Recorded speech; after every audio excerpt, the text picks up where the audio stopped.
Dive into the world of flavors and delight. Every drop brings health and fuels our fight. Coffee, the ultimate treat.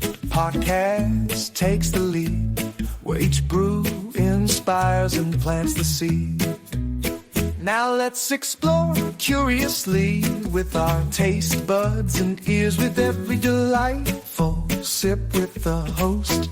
Coffee, the ultimate treat. G'day everyone, welcome back to Coffee, the Ultimate Treat podcast. Kevin here, and as always, I'm joined by Brian for another chat over your imaginary cup. Or, your real one if you're listening at your local cafe. Today we're digging into something that's kind of turning the traditional coffee business on its head. Coffee as a service, or CAAS. Brian, you want to kick this off, or should I take a swing at what CAAS even means? Take it away, Kevin. I'll chime in once you've set the scene, because I think your background owning cafes is the perfect launch pad for this. All right, so CAAS is this idea that you don't actually need the stereotypical bricks and mortar cafe to run a coffee business anymore. We're talking about a model where everything, from brewing and serving all the way to digital subscriptions and even hardware, can be packaged as a service.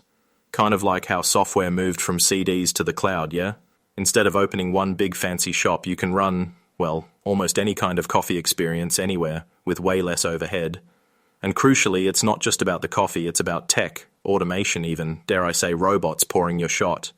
And that's what sets it apart from those old school models we've talked about in some earlier episodes. Instead of lining up staff, building a huge kitchen, and praying for foot traffic, CAAS lets you get creative. There's literally someone right now in Minsk running a Rozum cafe. That's one of those robot barista kiosks, by the way. No need for barista training. Just a plug-and-play scalable coffee station. Hardly any staff required. The model's built for speed, consistency, and low hassle. Mate, that reminds me. When I shifted from running brick-and-mortar cafes in Sydney to starting my digital coffee venture, it was all about opening up fresh possibilities. Sourcing specialty beans, setting up a subscription model, even doing direct-to-customer sales online. None of that was really possible before, or at least not nearly as simple. And the fun bit? It's not just about cutting costs. CAAS lets you focus more on creating experiences or finding your niche, rather than stressing about how to fill your tables on a rainy day. Exactly. And what's wild is just how much this thing is catching on with new entrepreneurs and startups. People want that lower risk, that ability to test ideas fast. And let's be honest, the idea of skipping staff scheduling nightmares doesn't hurt either. Whether it's a coffee cart, a robot barista, or even subscription boxes, CAAS's popularity makes sense for the modern business mindset. And let's not forget, this is all about adaptability too. During COVID, we saw a massive shift. The people who leaned into service-based or tech-driven coffee models came out ahead, or at least with fewer sleepless nights. Yeah, and the demand for specialty, ethically sourced beans, or unique experiences, like we touched on back in the Kopi Luwak episode, just adds fuel to that fire. CAAS means you can actually deliver on those expectations with scale and flexibility. Spot on. So that's the basics, but where it gets fun is how you use CAAS to build a coffee brand that actually stands out. Want to dive into that? Let's do it. So say you're listening and think, cool, CAAS sounds neat, but how do I actually build something unique with it? Well, here's the playbook I see work. Step 1, sourcing great beans, usually direct from producers or reputable importers. Step 2, use data like customer preferences and buying habits to tailor your blends or even time your launches. Then step 3, pick the right channel for you. You want a mobile truck, a robot kiosk, maybe an online subscription like Kevin's digital business? That's your brand in action? Yeah, back in the day, setting up a custom blend was a huge ordeal. Now you can find a contract roaster, get your own branding whipped up, and just focus on your niche. There are folks running pop-up cafes next to bookstores or plant-based specialty bars popping up in neighborhoods that want to go vegan. The Rosem Cafe is a wild example.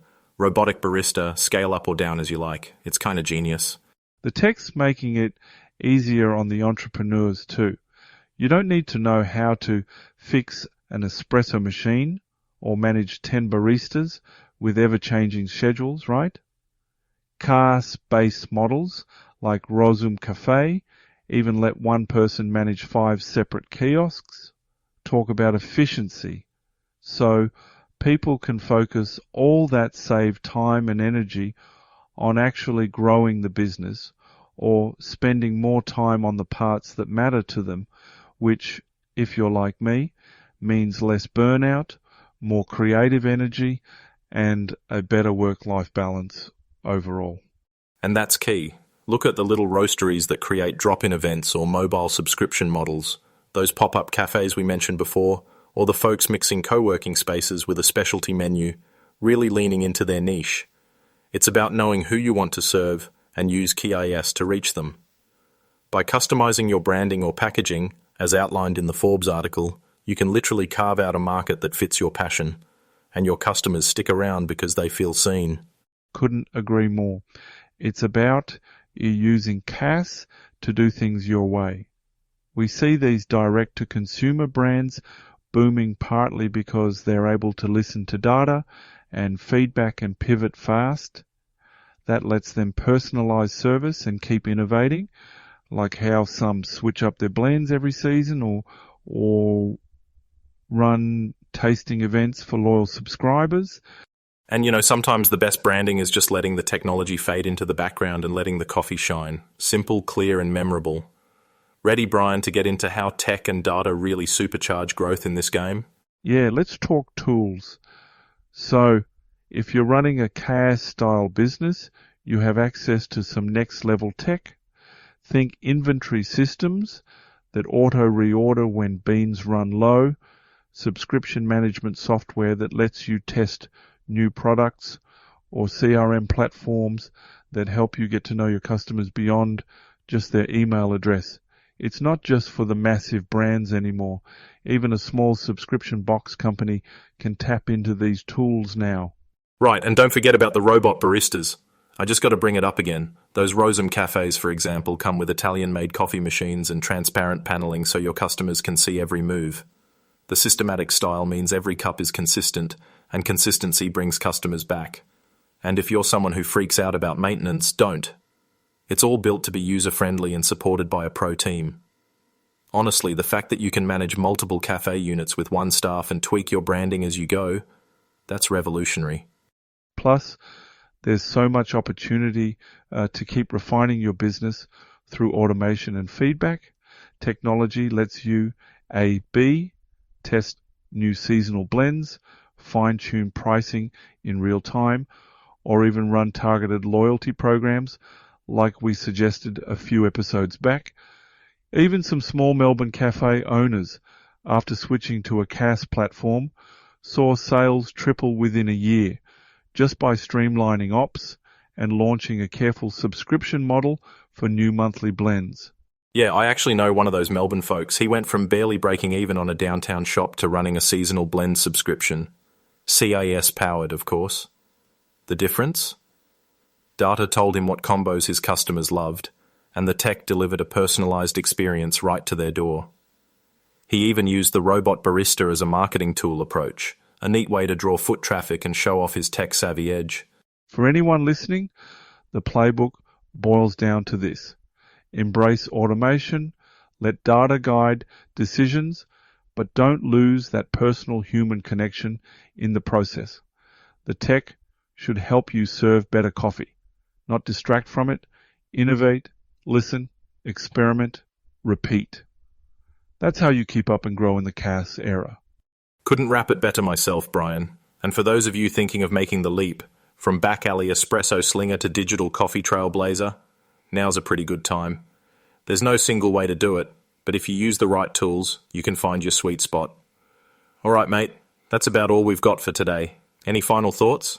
Just that I hope listeners start looking at coffee businesses not just as a brick and mortar tradition, but as a super flexible, evolving playground for creativity and efficiency. There's heaps more we could get into, so keep tuning in. More innovations always brewing, pun totally intended. Couldn't resist, could you? Thanks for joining us, folks. This has been Kevin and Brian from Coffee, the Ultimate Treat podcast. Catch you next episode. Cheers, Brian. Be sure to subscribe to Coffee, the Ultimate Treat podcast, if you have not already. Thank you for being part of the community and for listening to the amazing coffee-inspired stories. Cheers, everyone, and thank you for being part of the show, Kevin. Take care, everyone, and enjoy your next cuppa.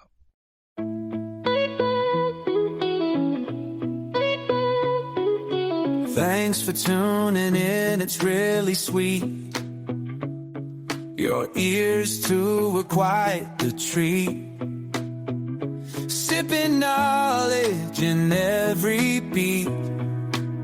We hope you found it hard to retreat. Community bonds we hold so tight in the dark roast or morning light. Gathering stories brave and bold. Every listener pure gold. Thank you from the host. Coffee, the ultimate treat.